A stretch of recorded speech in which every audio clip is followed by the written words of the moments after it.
to growth. On the other hand, for your party, the question of corruption is a major issue in whole of the Zimbabwe. About 12 councillors and the deputy mayor of Harare was removed from your party because of corruption, and the people are... How do you say that? Some are saying your party is now comfortable and is in the system. No. I think it's a wrong conclusion. What my party has done is that we need zero tolerance towards corruption. We cannot watch corruption in our eyes. We will have to deal with it. And we've demonstrated we can deal with it. Other than our colleagues with ZANU-PF for the last 30 years, we have allowed corruption to be instituted in the governance structure. We have had to fire a whole council in Chitugwiza. We have had to do an investigation of all the councils. And of course, these people have been found to be corrupt. And there is no way we can continue to tolerate those people.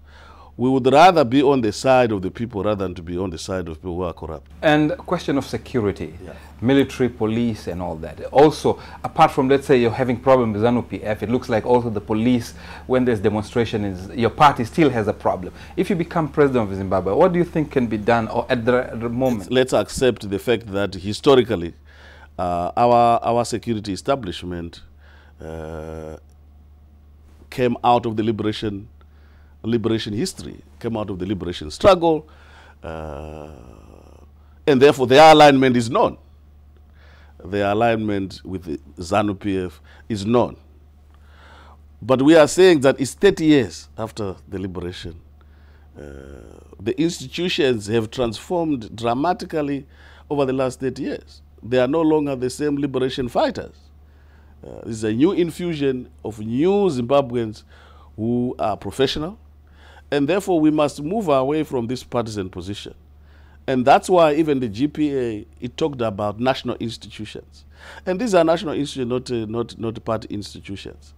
But over a period of time, you know party, you know political power is always something that you can't give up. So you tend to institute measures to protect power by whatever means is available. But we have to distinguish at this juncture, we have to distinguish between individual attitude and institutional attitude. Institutionally, these are professional institutions. We have now been affected, lack of better word, bastardized by individuals who want to usurp the power of these institutions. But we believe that if the MDC came to power, we will insist that first and foremost, the civilian authority over national institutions is paramount.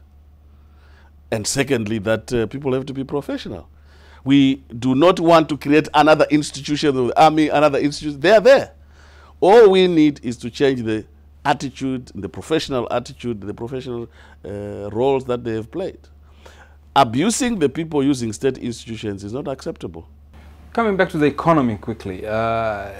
So what do you think should be done? How do you think the economy can be revived at your power at this stage to make sure that the people, the hope they had in is... Well, you know, it's like the same crisis here. People inherit a very deep crisis of economic crisis, like we have. The economy is shrunk by 50%. So those who are looking for one-day wonders definitely have to be patient enough to realize an economy can only turn around with long-term policies. It cannot be a short-term wonder.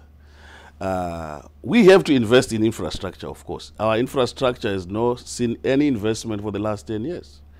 So your roads, your railways, your ICTs, your energy in particular, are enablers for economic takeoff. So you cannot ignore that infrastructure investment. So you need to rehabilitate your infrastructure. Having said that, you also need policies that encourage foreign direct investment, because you cannot create a local investment sufficient to invest in manufacturing, in mining. So you need foreign direct investment if we have to take off. Thirdly, we have to continue, because fortunately for Zimbabwe, the education level is high. So you actually need to turn that educated population into skilled human resource. So those are the investments that are necessary.